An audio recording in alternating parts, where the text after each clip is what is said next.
Problem number 34। Problem number 34 में जाने से पहले आपको जेनेटिक स्क्रीनिंग के टॉपिक पे पूरी तरह अबूर हासिल होना चाहिए। Now the question related to problem number 34 is, for example, we have performed pre-implantation genetic diagnosis and after PGD it was found that the embryo is suffering from genetic disease.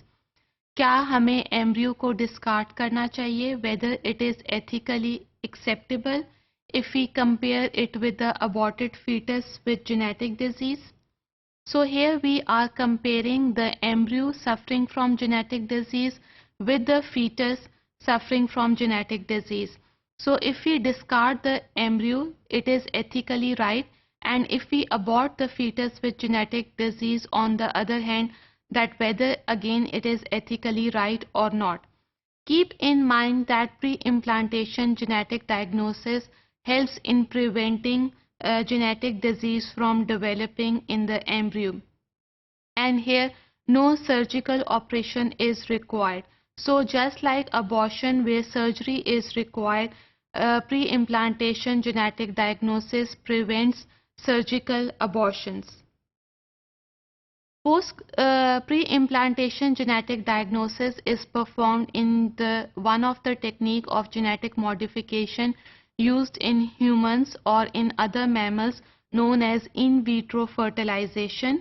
इसमें fertilized embryo को mother womb में रखने से पहले पूरी तरह screen किया जाता है कि क्या कोई बीमारी तो नहीं।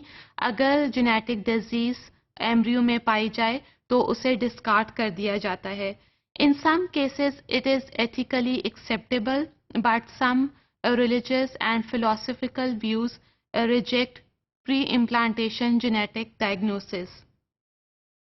Now, from my point of view, pre-implantation genetic diagnosis is ethically neutral.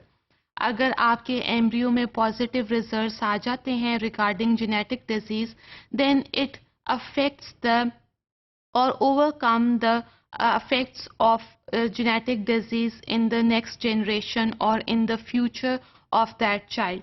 So positive result balances the negative result somehow.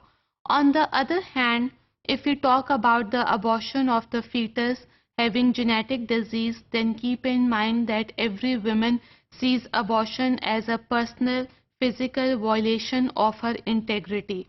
But if both are the conditions by which we are saving the child to remain unborn and to remain safe from the sufferings that can be caused by the genetic disease. So all human life deserve respect. लेकिन respect बच्चे की होती है, लेकिन embryo या fetus की नहीं. Embryo and fetus have no legal status. As the gestational age increases, the ethical or the legal status of the fetus also increases. So the fetus that develops in the uterus has more ethical or legal status as compared to the embryo developed in the lab. But on the other hand, we can terminate or abort the fetus during first trimester of pregnancy because it is safe to abort the fetus if he or she is suffering from the genetic disease, because by this the couple can conceive again as it is a natural process within 1 year.